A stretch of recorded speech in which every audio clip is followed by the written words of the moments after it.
Graça e paz, meus irmãos. Vamos meditar Apocalipse capítulo 16, verso 8 até o verso 21. E assim nós vamos concluir a quinta sessão do livro, que consta do capítulo 15 e o capítulo 16. Nós já iniciamos no último estudo o capítulo 15 e vimos todo o capítulo, e um capítulo curto de 8 versículos, e entramos no capítulo 16 até o versículo 7, quando trata dos três primeiros flagelos, né? Nós vimos que Apocalipse 15 e 16 novamente se trata sobre a história que ocorre entre a primeira e segunda vinda, e especificamente uma ênfase nos juízos, nesse avançar do derramado juízos na história até um derramar mais intenso, né? Progressivamente Deus vai visitando os ímpios na história até o momento em que a sua ira será derramada de modo definitivo, né? Isso que nós aprendemos nesses versículos, né? O que nós podemos ver no capítulo 15 é que se começa falando, né, de modo invertido.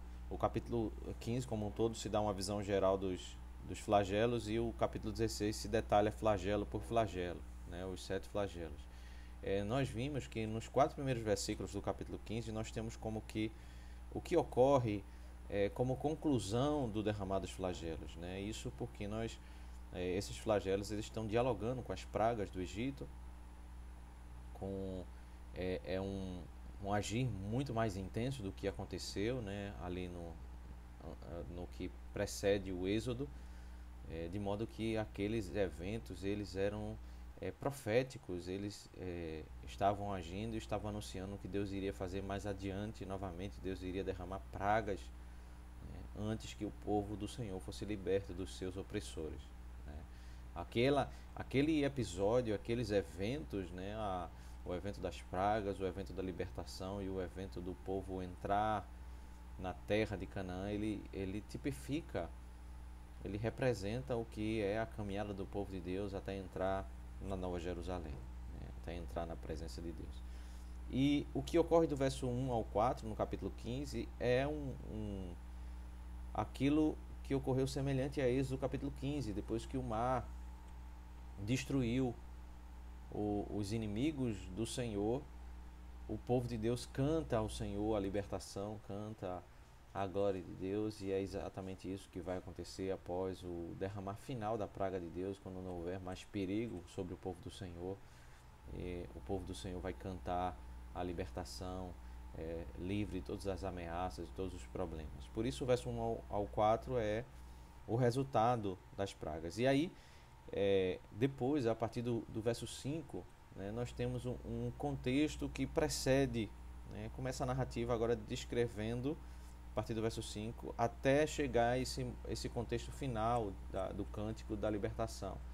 E aí o verso 5 ao verso 8 é o contexto que antecede a abertura, o derramado dos flagelos, né.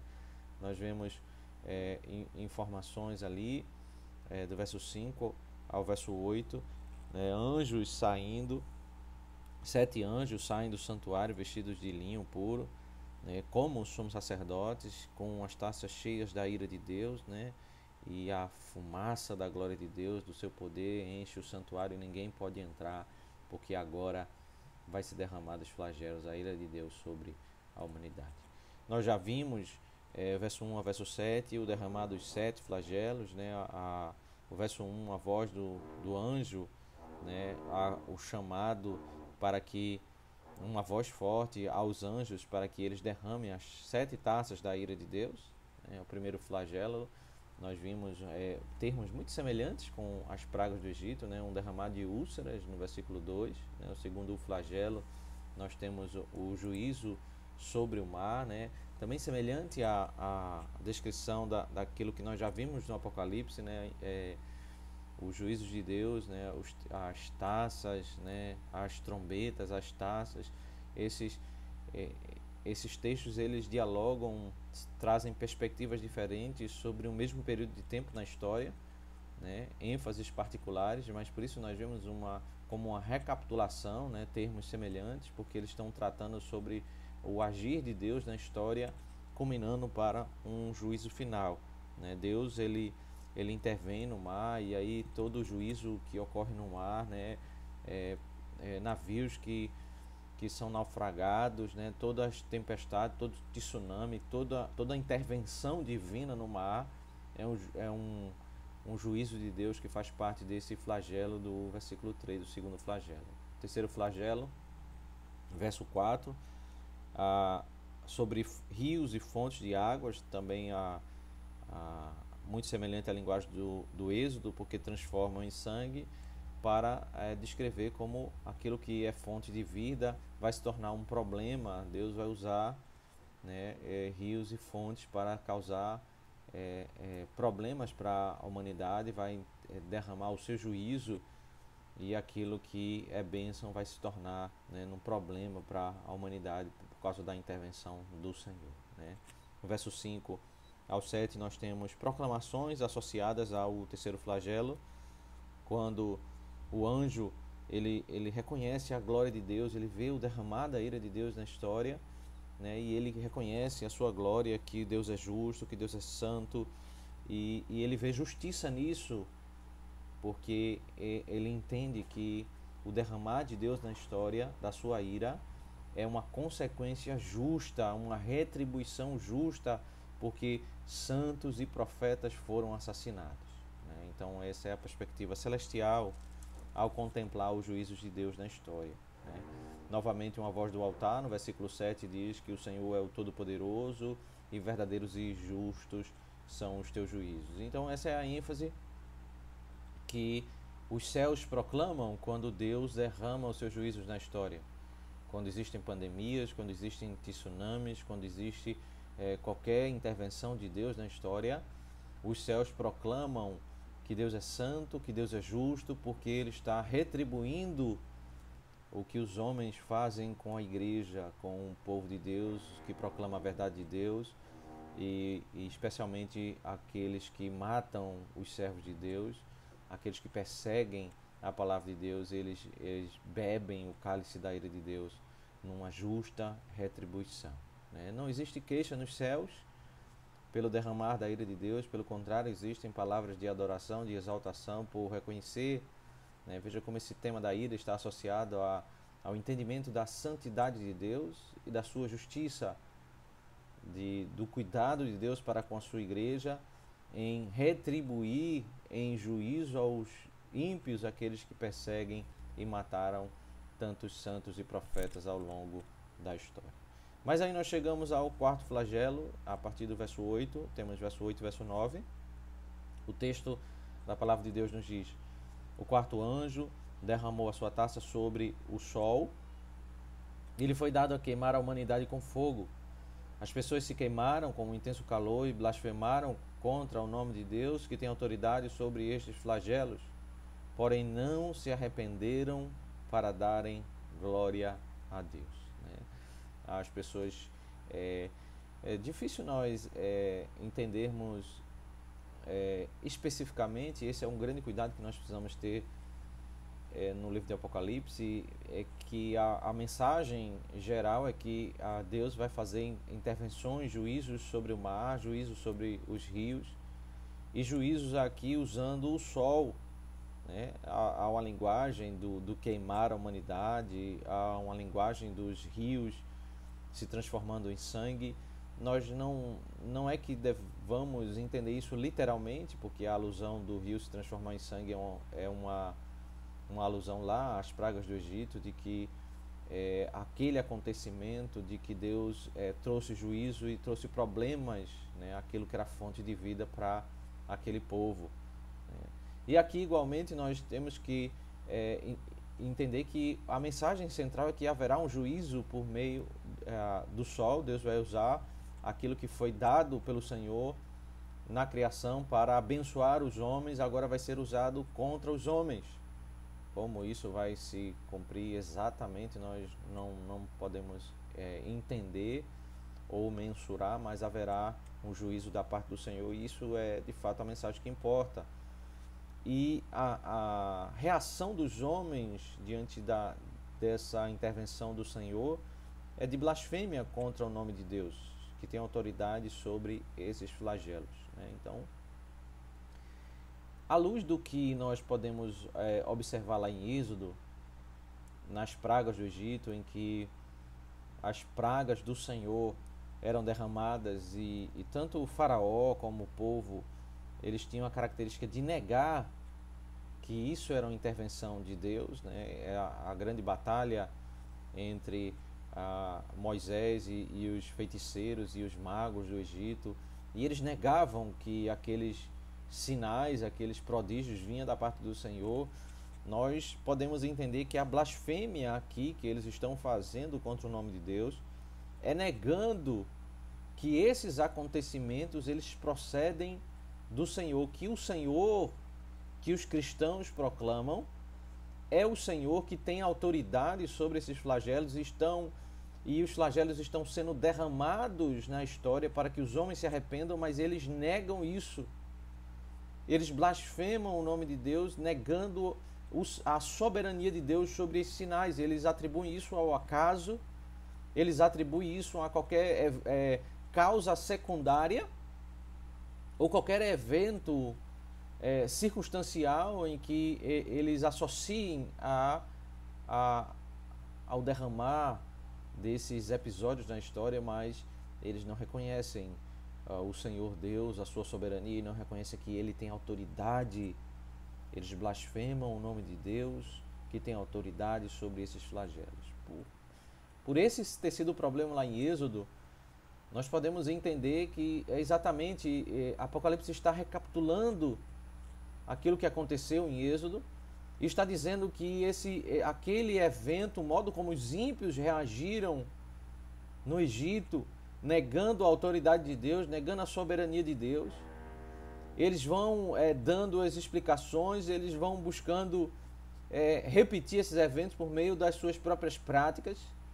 É exatamente isso que os homens vão fazer na história.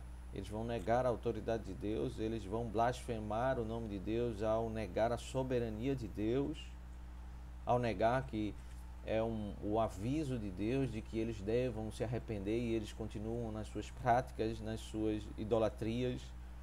E eles, pelo contrário, nesses momentos de pandemia, o ímpio começa cada vez mais a idolatrar a ciência, colocar no próprio homem a resposta para os seus problemas, e a partir disso ele começa a cada vez mais negar o Senhor, negar a soberania de Deus. E por isso o texto diz no final do verso 9: porém não se arrependeram para darem glória a Deus, né? Deus visita a humanidade com a sua ira para que os homens se arrependam dos seus pecados, reconheçam a glória de Deus, e é o Senhor que está enviando esses sinais da sua ira, esses cálices parciais da ira de Deus, está anunciando aos homens que Deus vai se encontrar com os homens e que haverá vida eterna e juízo eterno. Mas os homens não se arrependem dos seus caminhos e não dão glória a Deus. Eles sofrem e não se arrependem, não se voltam para Deus, né? Aqui nós podemos fazer algumas reflexões. Primeiro que vemos em dias de muitas explicações, né, da sociedade sobre a pandemia e sobre tantas visitações na história de pandemias e catástrofes na história.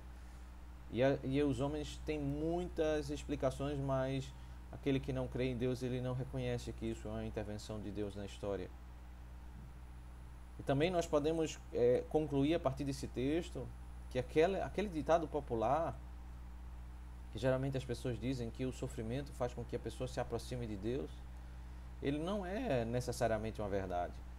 É possível que alguém sofra e naqueles dias ele se quebrante e se aproxime de Deus, mas isso não é uma regra geral, porque o que está sendo dito aqui, e essa é a regra maior, é que o homem que não é convertido ao Senhor, quando ele sofre, ele não, por si só, ele não é arrependido, ele não é convertido pelo sofrimento. Por vezes o sofrimento ele provoca endurecimento do coração, o coração fica mais duro, mais rebelde, mais endurecido, e aquele que desprezava ele passa a blasfemar de Deus. O ser humano, ao sofrer e não ter Deus no seu coração, ele passa a ficar amargurado e revoltado, e cada vez mais numa crescente revolta, no sentido de não mais querer ouvir e nem se aproximar mais da palavra do Senhor, né? Então nós podemos concluir à luz desse texto que sofrimento não significa quebrantamento necessariamente, as pessoas não serão quebrantadas necessariamente por causa do sofrimento. Mas aí nós chegamos ao quinto flagelo, verso 10, verso 11.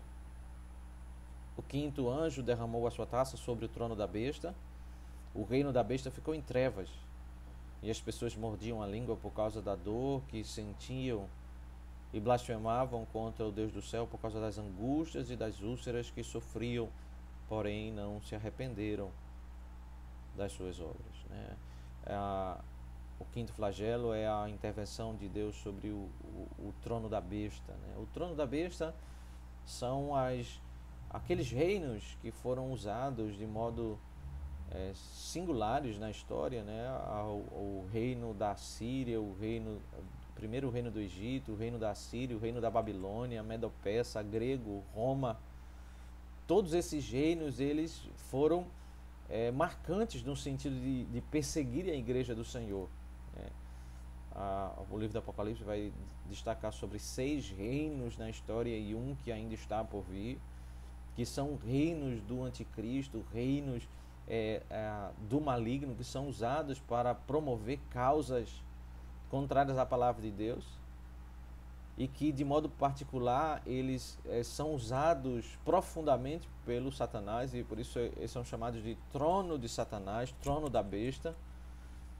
E em um dado momento na história esses reinos eles caem, assim como o sétimo reino vai se levantar, vai ter um momento também que ele vai cair. E aqui está a descrição dos ímpios quando eles sofrem a queda daquilo que eles viam que era, entendiam que era glorioso, né? Eles olhavam para esse sistema defendido por esses reinos, né? E podemos falar até de modo mais geral, né? O sistema mundano que defende princípios e causas contrárias à palavra de Deus. E aí Deus ele vai, tanto na história como no evento final, ele vai derramando juízo. Essa palavra ela se cumpre na história. Quando houve a queda do Egito, houve trevas no meio daquele reino, eles ficaram longe da luz, da própria provisão de Deus, dada a justos e injustos. Eles ficaram sofrendo dores, né? E aqui mistura o sofrimento com as outras pragas, né? Inclusive das úlceras, porque ele está falando sobre o sofrimento que esses reinos, as pessoas desses reinos que idolatravam essas nações, que viam nessas nações a glória delas, o que eles sentiam quando eles são derrubados, as trevas, o sofrimento físico por causa da intervenção divina, da queda desses reinos. Mas eles não se voltam para adorar a Deus, eles blasfemam contra o Deus do céu por causa das angústias que sofrem. E o refrão se repete, porém não se arrependeram das suas obras, né? A sofrimento, os ímpios eles vão caminhando até o juízo final, atribuindo glória a um sistema mundano, a causas mundanas, mas parcialmente ao longo da história eles vão experimentando esse sofrimento, essas frustrações, porque esses reinos desse mundo eles parecem ser cheios de glória e eles caem. Eles padecem dias de trevas e os seus adoradores eles mordem a língua de sofrimento e angústia porque eles veem a queda daqueles a quem eles atribuem glória. Eles não reconhecem a soberania de Deus, a glória de Deus. Eles não se arrependem, não temem, mas eles enfrentam o Senhor e ficam mais e mais endurecidos. Essa é a tônica da caminhada de um homem que não tem Deus até a consumação do juízo, né? Existe um mito sobre a pandemia que nós estamos vivendo, né, que alguns dizem que após a pandemia o mundo vai se tornar melhor. As pessoas vão ser mais sensíveis, as pessoas vão ser mais quebrantadas, mais dispostas a ouvir Deus, mais dispostas a adorar a Deus. Talvez tenhamos, né, um campo mais fértil para pregar o Evangelho, algumas pessoas dizem, mas não é isso que a Escritura nos ensina, não é isso que esse texto está nos ensinando. À medida que Deus ele visita o mundo, e em particular os ímpios na história com a sua ira por causa do pecado dos homens, a Escritura diz que o mundo vai se tornar um mundo cada vez mais endurecido, um mundo mais raivoso contra Deus, contra a sua palavra, um mundo mais revoltado e mais contrário à palavra de Deus. O sofrimento vai fazer com que o homem sem Deus ele seja um homem mais dado a explicações, não atribuindo a Deus a sua glória, não atribuindo a culpa aos seus pecados.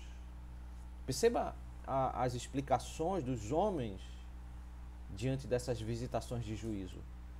Nos dias em que vivemos, as pessoas não dizem ocorreu a pandemia porque os homens estão pecando contra Deus. Não são essas as explicações. As explicações, as reações dos homens também não são Deus visitou o povo com a sua ira para que nós possamos nos arrepender, nos encontrarmos como Ele. As pessoas não querem esse tipo de diálogo, não querem esse tipo de explicação sobre o contexto do sofrimento que nós estamos vivendo.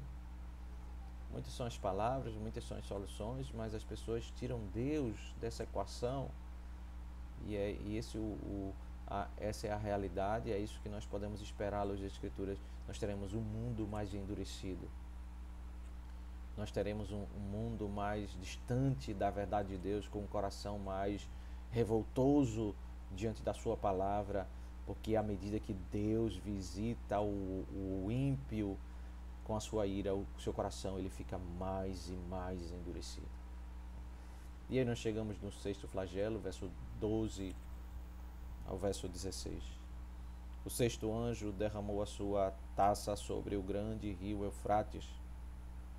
As águas do rio secaram, para que se preparasse o caminho dos reis que vêm do Oriente. Aqui, o rio Eufrates, uma alusão ao Império da Babilônia, o rio que fica naquela região. E especificamente há um episódio que aconteceu quando o rei Ciro ele vai visitar para destruir, né, a Babilônia. Ele passa pelo rio a pé seco, as águas secam para preparar o caminho para uma grande batalha. E aquela cena ela é como que uma ilustração de uma cena que descreve reis se juntando para pelejar contra o povo do Senhor e contra o próprio Deus. A localização da Babilônia, do rio Eufrates, ela deve ser tomada como um reino das trevas. Os termos Egito, Assíria, Babilônia, esses reinos que são marcados por reinos demoníacos, em particular o reino da Babilônia, ele passa a ser atribuído a outros reinos, né? A Roma vai ser chamada de Babilônia. Então não é literalmente o reino da Babilônia, mas é o reino do anticristo. O reino do anticristo que vai se levantar líderes políticos para se prepararem para, com as suas astúcias, com as suas artimanhas, né? Porque Ciro, uma das suas estratégias para vencer a batalha foi desviar o curso do rio, para que ele pudesse atravessar o rio de forma inesperada e aí ele vencer aquela batalha e derrubar a Babilônia. E aí a linguagem está recapitulando esse episódio para dizer os reinos das trevas, o reino de Satanás, ele vai levantar reis ímpios para com as suas astúcias caminharem para destruir o povo do Senhor, destruir terrivelmente. A ideia é que eles vão tentar eles vão avançar como uma caminhada fácil diante de cruzando o rio com águas que foram desviadas a pé enxuto. Eles vão, não com dificuldade, eles vão avançar para destruir o povo do Senhor. Eles vão caminhar rapidamente com um grande exército, assim como Ciro fez. Eles vão preparar o caminho dos reis que vêm do Oriente, da região contrária à palavra de Deus, contrária à voz do Senhor, né? Essa linguagem da Escritura dos que estão ao Oriente, aqueles que não estão distantes da presença de Deus, né? Os ímpios, eles vão se juntar para destruir o povo do Senhor, né? Então vi sair da boca do dragão, da boca da besta e da boca do falso profeta 3 espíritos imundos semelhantes a rãs. São espíritos demônios, operadores de sinais, e se dirigem aos reis do mundo inteiro a fim de ajuntá-los para a batalha do grande dia do Deus Todo-Poderoso, né? Então, nós começamos a ver uma linguagem muito semelhante novamente às pragas do Egito, né? Aqui nós temos, no verso 13, o dragão, a besta e o falso profeta, né? O dragão é o próprio Satanás, o Apocalipse já nos ensinou. A besta é a figura de uma nação política, de um reino político opositor, um rei governante opositor ao povo do Senhor, à causa do Evangelho. E o falso profeta, né, a figura religiosa do anticristo, né, a besta é quando o anticristo age com poder político, e o falso profeta é quando o anticristo age com o ensino, trazendo a falsa religião para corromper o povo do Senhor. Tanto a besta como o falso profeta procedem do dragão, que é o próprio Satanás, né? Satanás age com esses 2 instrumentos, a força política para fazer perseguição e o argumento ardiloso na sua ação por meio do falso profeta do anticristo, né? Então nós temos a figura dessa, eles tentam imitar a Trindade Santa, né? Aqui nós temos uma trindade demoníaca, né? Uma tríade demoníaca, né? Quando eles tentam imitar o Senhor Deus, né? Mas agora fazendo, né? E vivendo para trazer espíritos imundos, né? Deles saem 3 espíritos imundos semelhantes às rãs, né? Porque a rã aqui, né? A rã, ela, lá na praga do Egito, né? A praga das rãs, ela foi enviada para humilhar, né, uma crença que os egípcios tinham quando eles idolatravam, né, a deusa Requete, que ela tinha um símbolo como uma rã. O símbolo dela era uma rã, e ela defendia, era conhecida, né, o povo defendia isso, que ela era a deusa da ressurreição.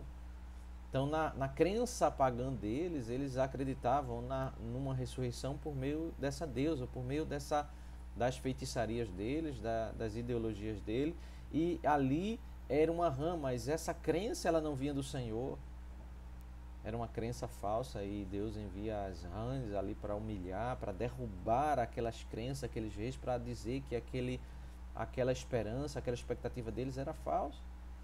E na realidade nós temos aqui que esses 3 espíritos imundos, eles são semelhantes a rãs, né? Essas crenças pagãs podem até prometer vida, mas na realidade tudo ilusão, porque eles são usados como instrumentos de Satanás, né? Eles são espíritos demoníacos enviados, né, para trazer falso ensino àqueles que o ouvem, o aguardam, né? O esperam na esperança que eles propõem aos seus súditos, né? Mas o verso 14 explica um pouco mais essa questão dos espíritos demoníacos, porque a descrição desses 3 espíritos saindo dessa tríade demoníaca, ele vai repousar sobre reis deste mundo. São espíritos de demônios, operadores de sinais. Veja, eles vão fazer sinais, eles vão fazer milagres ao longo da história, E eles se dirigem aos reis do mundo inteiro a fim de ajuntá-los para a batalha do grande dia do Deus Todo-Poderoso. Então perceba que a Escritura está nos ensinando que existe uma atuação demoníaca, espíritos imundos que prometem vida, prometem ressurreição por meio de suas ideologias, dos seus falsos ensinos. Por isso eles são semelhantes às rãs. Eles estão agindo no coração e na mente dos reis deste mundo, daqueles que se juntam por causas para perseguir a igreja do Senhor. Existe uma atuação demoníaca, por meio dos líderes do mundo, de reis, de presidentes, de governantes, para se juntarem em uma coligação, se juntarem coesos para perseguirem a causa do Senhor, para conduzirem pessoas. É um grande ajuntamento de inimizade contra a palavra de Deus, contra o povo do Senhor. Eles estão se juntando, eles estão se unindo, as ideologias estão sendo afinadas, porque existe uma só origem, é o próprio Satanás, que manda espíritos demoníacos para conduzir eles ao mesmo fim, ao mesmo propósito, ao mesmo ideal. Eles são ajuntados por espíritos malignos, eles são conduzidos por espíritos malignos. A atuação demoníaca nesse mundo está fazendo as pessoas convergirem os seus ideais. Eles estão cada vez mais convergindo contra a palavra de Deus, porque esse é o propósito, é assim que caminha para a consumação da história. Ideais contra o povo do Senhor serão defendidos por reis e nações desse mundo, porque é assim que está na profecia. Os espíritos malignos são enviados para que os reis da terra entrem em acordo contra a palavra do Senhor. No meio desse cenário tão terrível e de aparência destruição, em que a igreja vê líderes e governantes se juntarem contra a causa do Senhor, o verso 15 nos mostra um chamado. Agora o Senhor para de descrever o cenário de terrível destruição, de aparente destruição, de preparação para essa destruição por meio de espíritos malignos, e ele se dirige à igreja e chama a igreja a perseverar no Senhor. Eis que venho como vem o ladrão, bem-aventurado aquele que vigia e guarda as suas vestes, para que não ande nu e não se veja a sua vergonha. O Senhor diz à sua igreja que o Senhor ele virá repentinamente. Os ímpios eles planejam, maquinam destruir a igreja do Senhor, se juntarem com um exército, com os seus ideais para cruzar o rio a pé seco, com suas astúcias, seus projetos maliciosos, para rapidamente acabar com a proclamação do Evangelho, as verdades defendidas pelo Senhor. Mas aí o Senhor diz: olha, não temam esses homens, eu virei rapidamente. A bem-aventurança aqui para nós vigiarmos, nós tememos o Senhor, nós guardarmos as nossas vestes. É uma linguagem, especialmente do livro de Apocalipse, que nós vimos ali nas 7 cartas, para a igreja não se corromper, a igreja não viver mediante aquilo que ela enxerga, ficar apavorada diante da astúcia dos ímpios, da maldade dos ímpios, e começar a ceder, abandonar os seus princípios e a fé no Senhor e começar a se corromper. E a Bíblia descreve esse processo de se unir ao ímpio, se unir aos ideais demoníacos, como um processo de uma pessoa tirar as vestes e ficar nu, uma pessoa despida, uma pessoa que tem um comportamento vergonhoso, é uma pessoa que entra em coligação com esses ideais demoníacos, entra em comunhão com esses reis desse mundo que defendem causas contrárias à vontade do Senhor. E o Senhor nos chama para vigiarmos, o Senhor nos chama para mantermos as vestes, para que não nos encontremos com Ele em vergonha. A nudez é a marca de um povo que não está vestido com a integridade de vida de um povo que é justificado em Cristo anda vestido com obras de justiça, vestes de santidade, santidade nos conceitos, santidade no modo de vida, santidade em viver uma vida para glorificar o nome do Senhor e não temer o ajuntamento dos ímpios, não temer os governos deste mundo. O Senhor alerta sua igreja, que sua igreja persevere. E aí, novamente, volta no verso 16, a descrição desse sexto flagelo. Então, ajuntaram os reis no lugar em que em hebraico se chama Armagedon. Esse verso ele chama um contexto do Antigo Testamento, né, que era bem conhecido. O termo Armagedon para o judeu falava muito ao seu coração, né? O termo literalmente significa monte do Megido. Armagedon significa monte do Megido, e é uma referência aos capítulos 4 e 5 de Juízes, né?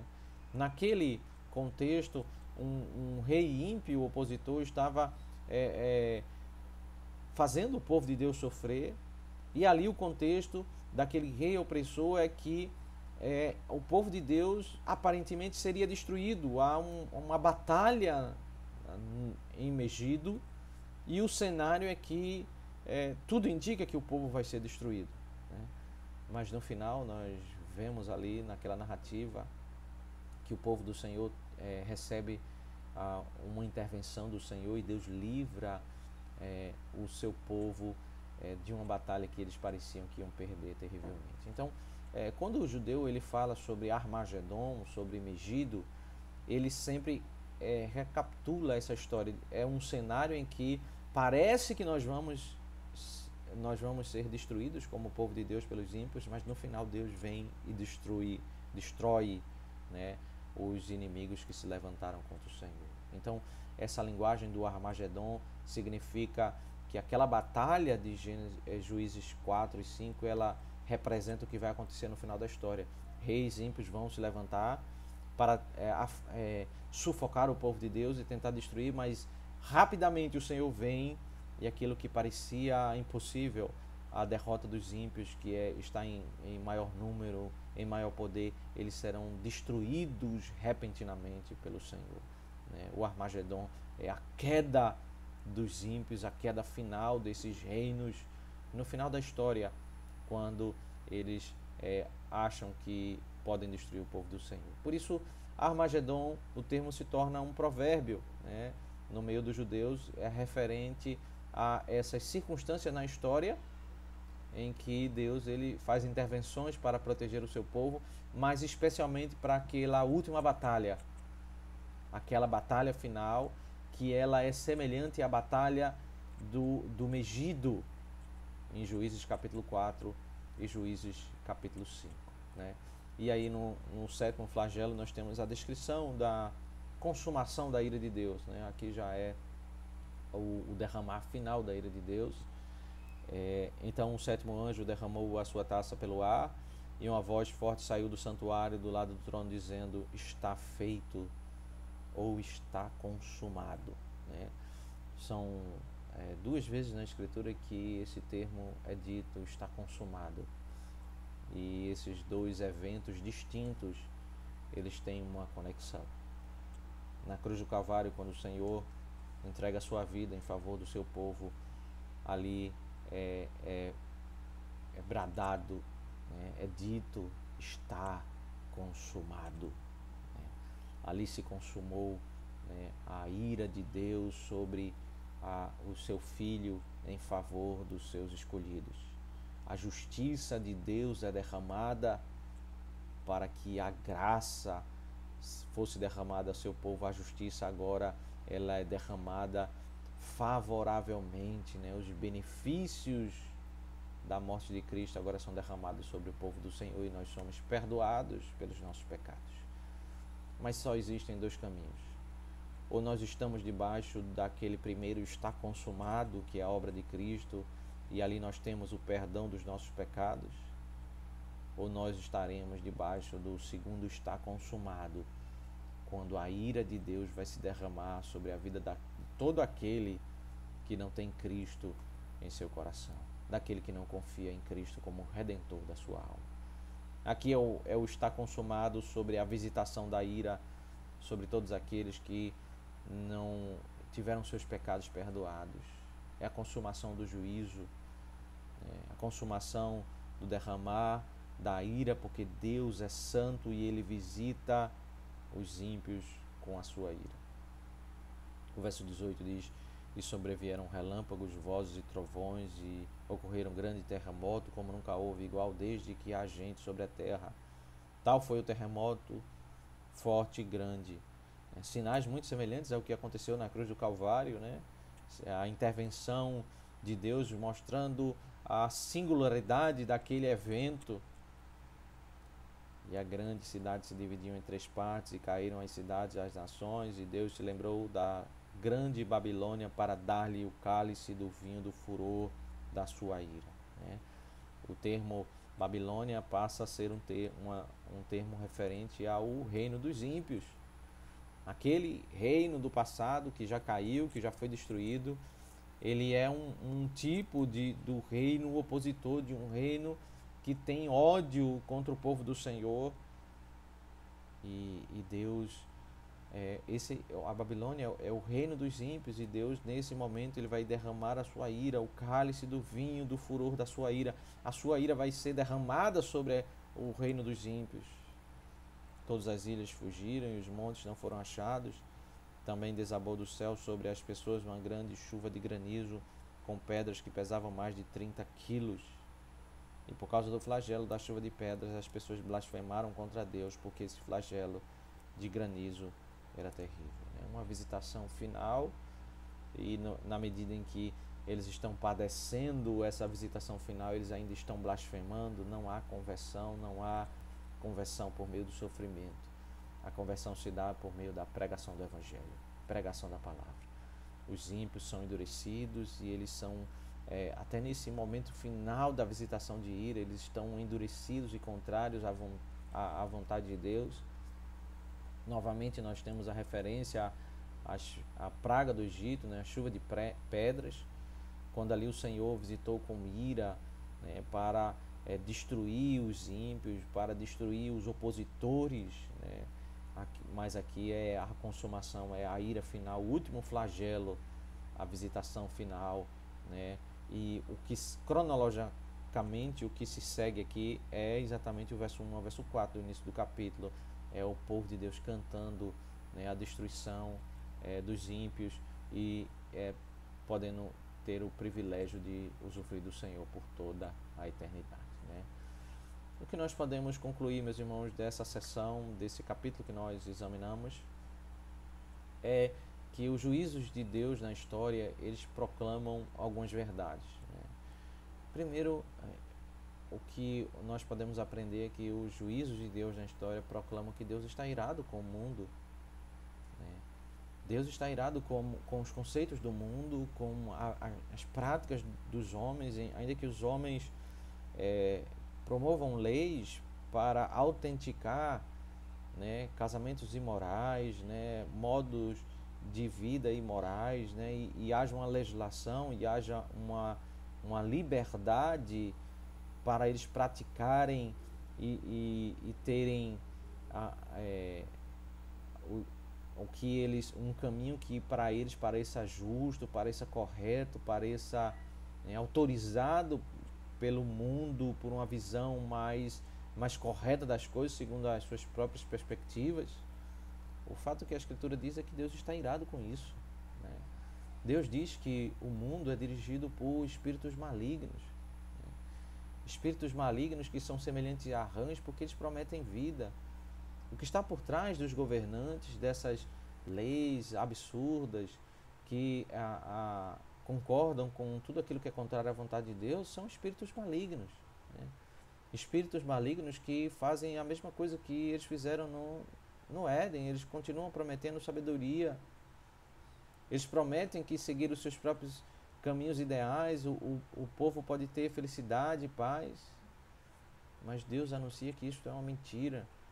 e que é exatamente esse caminho que faz Deus ficar irado. Esse é o caminho das trevas, esse é o caminho de provocar a ira de Deus.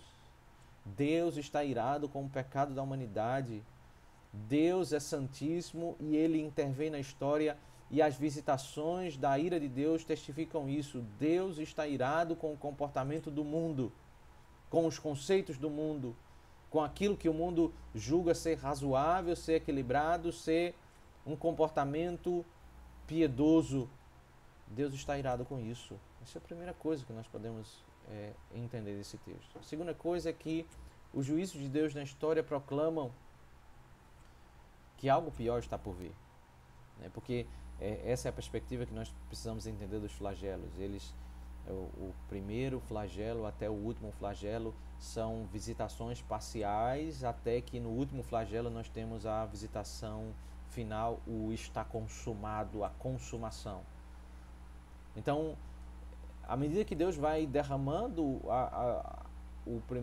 primeira taça, o primeiro flagelo, ele está anunciando aos homens que isso é parcial, que em um dado momento haverá uma voz que vai dizer: está consumado, não há mais como se arrepender.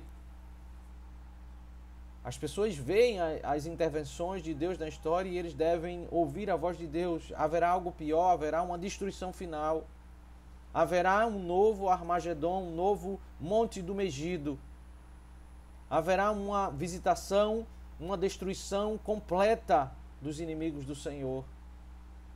Os reinos desse mundo podem até parecer que estão caminhando para vencer o povo de Deus e os ideais, né, da Escritura Sagrada, mas eles estão caminhando para uma batalha em que eles serão destruídos. Haverá uma condenação eterna. Os juízos de Deus na história, em terceiro lugar, eles proclamam que a igreja deve perseverar. Eles proclamam aos ímpios que eles devem se arrepender, porque Deus está caminhando para a consumação final da história, derramar final da ira de Deus. Mas para nós somos alertados a permanecermos nos conceitos, nas práticas que nós aprendemos da palavra de Deus. Não podemos seguir a corrupção, não podemos nos acovardar diante dos temores dos reis desse mundo, não podemos rejeitar a Cristo e a sua palavra. Nós somos chamados à vigilância, a temermos o nome do Senhor, a sermos fiéis a Deus. Nós somos chamados a viver uma vida de esperança de que o nosso Redentor, o nosso Salvador, Ele é o Todo-Poderoso que vai destruir todos os seus inimigos. Mas nós precisamos até lá, mesmo quando os sinais mostram a aparência deste mundo, parece que o povo de Deus caminha para perder essa batalha, nós precisamos manter as nossas vestes. Nós precisamos manter uma vida santa. Nós não podemos fazer acordos com os ímpios e abandonarmos os nossos conceitos e princípios. Nós precisamos permanecer no Senhor e não temermos os homens, não temermos os ímpios. Nós precisamos permanecermos firmes para a honra e para a glória de Deus. Que o Senhor Deus nos desperte, que o Senhor Deus nos faça permanecer firmes. E assim nós concluímos, pela graça de Deus, Apocalipse 15 e Apocalipse 16. Nós agora entraremos em um bloco que trata sobre a Babilônia, né? Estamos caminhando no livro e cada vez mais nós vemos mais detalhes a ênfase dos dias finais, né, da consumação. Esse bloco vai do capítulo 17 ao capítulo 19, né? Nós vamos ter mais detalhes sobre a história caminhando para uma consumação. Que o Senhor Deus nos abençoe e nos faça meditar na sua palavra. Deus os abençoe, meus irmãos.